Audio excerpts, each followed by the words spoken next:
Soro, bonjour. Bonjour. Monsieur Soro, on va aller directement à une question Oui, que tout le monde se pose. oui. Est-ce que vous allez bien être candidat à la présidentielle l'an prochain? Alors, je vais vous faire une précision. Il y a longtemps, j'ai beaucoup réfléchi à cette question qui m'a maintes fois été posée. C'est décidé, je suis candidat. Ferme et définitif. Je suis candidat pour 2020. Alors cette annonce, en fait, vous l'avez faite déjà il y a quelques jours. Oui. C'était en Espagne devant vos Oui. partisans, vos compatriotes ivoiriens d'Espagne. Et c'est dans ce même pays, il y a quelques jours aussi, que vous dites avoir été victime d'une tentative, d'une mystérieuse tentative d'arrestation dans un grand hôtel de Barcelone. Oui. Vous avez laissé entendre que derrière tout cela, il y avait le pouvoir ivoirien. Celui-ci dément catégoriquement. Est-ce que vous ne jouez pas un peu au martyr ?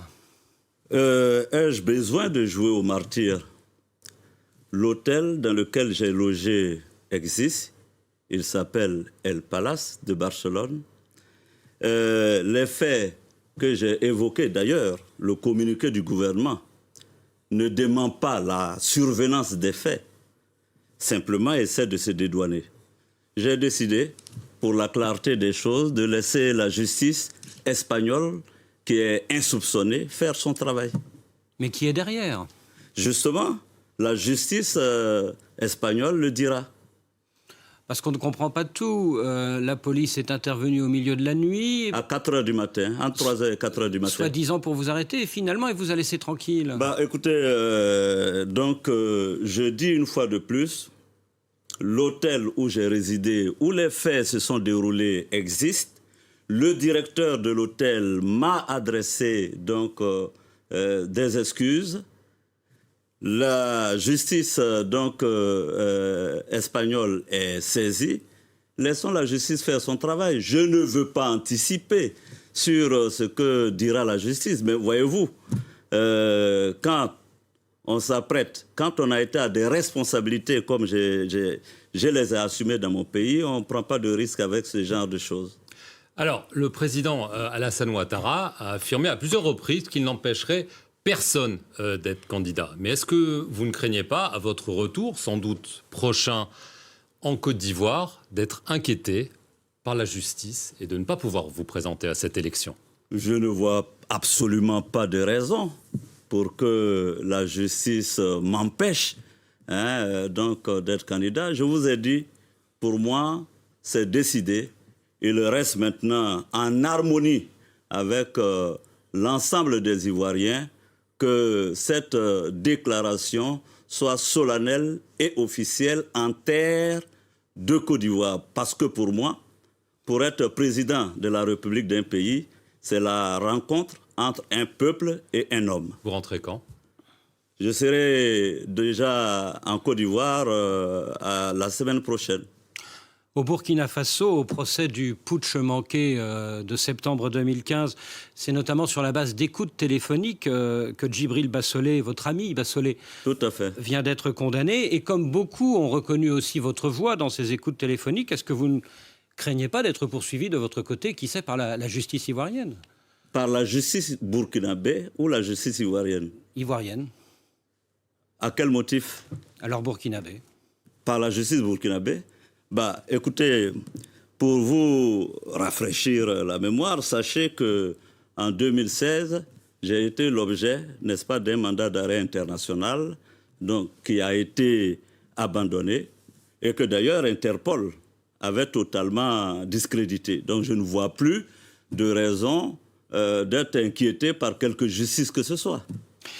Alors, Guillaume Soro, vous avez un passé sulfureux, sans remonter jusqu'au coup de force de septembre 2002, et en plus de cette affaire des écoutes, on pense évidemment à l'assassinat de votre ancien frère d'armes, Ibé. C'était en avril 2011. À l'époque, vous étiez le Premier ministre et le ministre de la Défense d'Alassane Ouattara. Oui.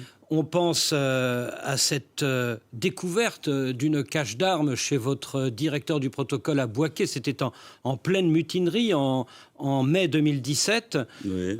Est-ce que vous n'allez pas traîner ces deux affaires comme des boulets à votre pied?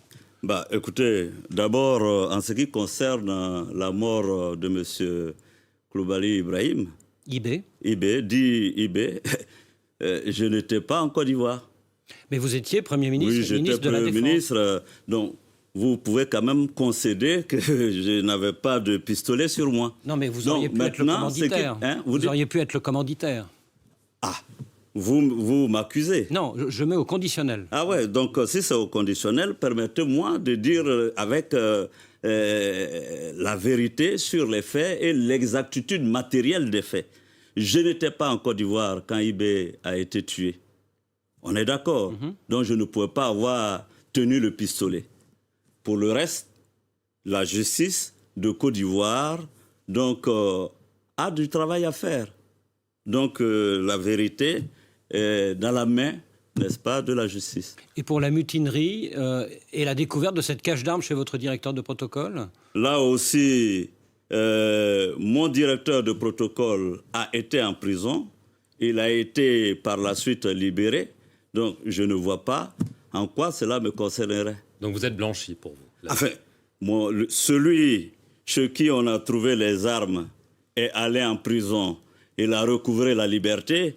Pourquoi M. Christophe voudrait que je sois incriminé?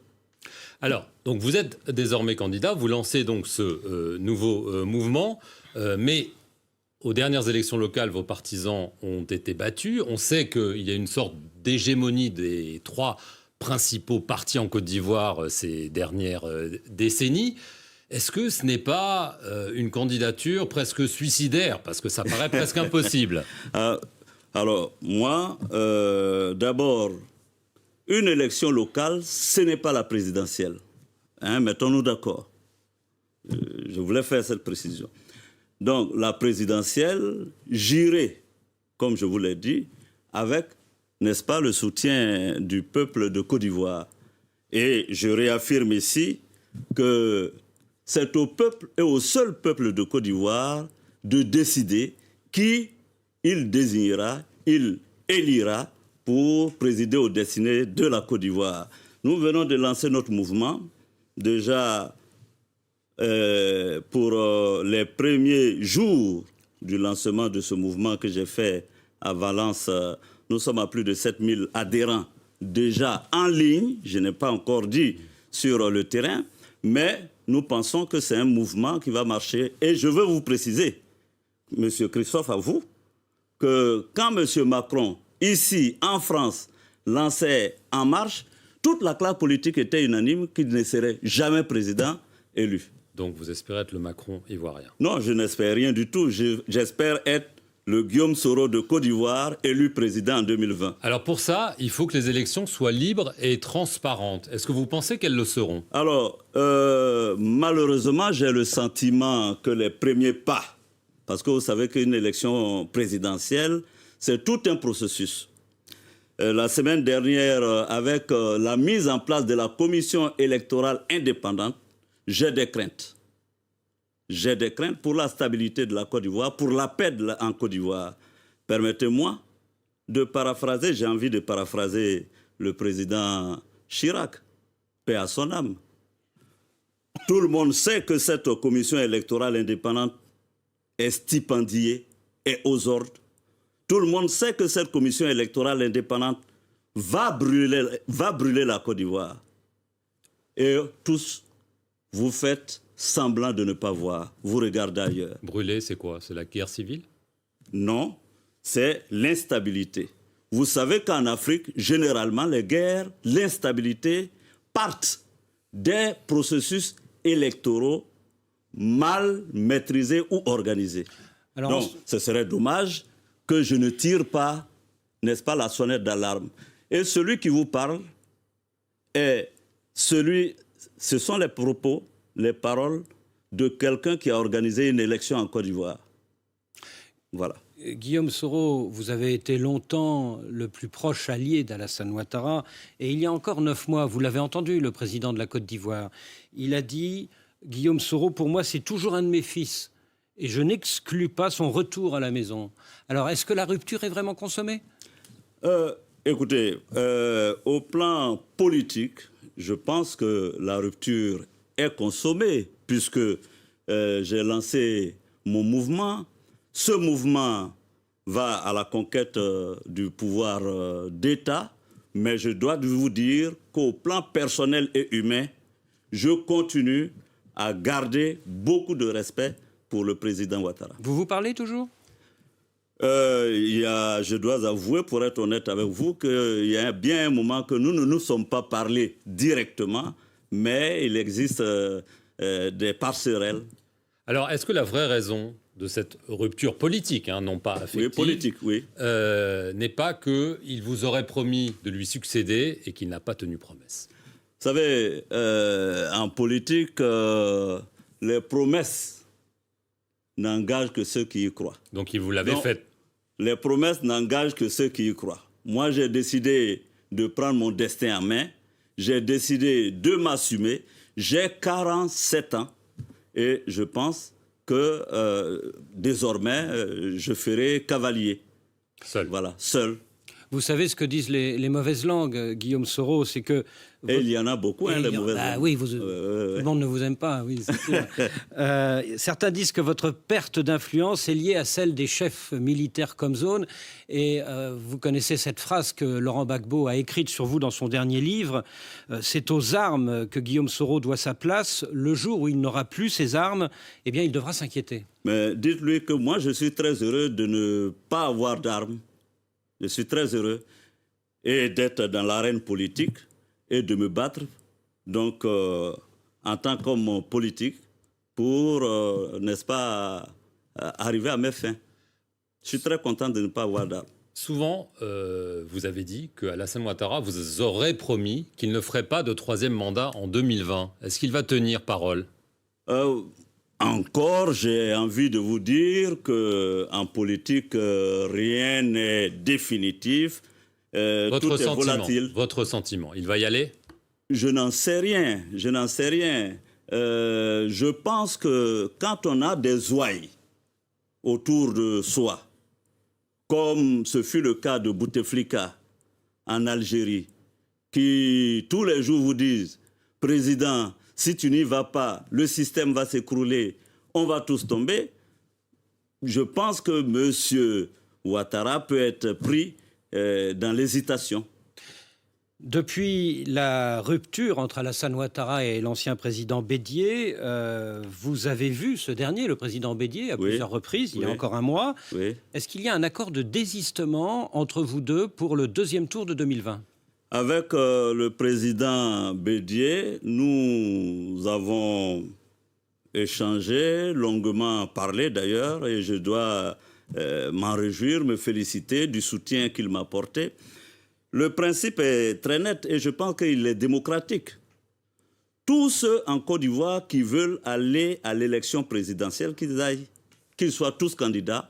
Et au second tour, nous qui sommes dans l'opposition, nous nous mettrons d'accord pour soutenir celui qui sera le mieux placé d'entre nous.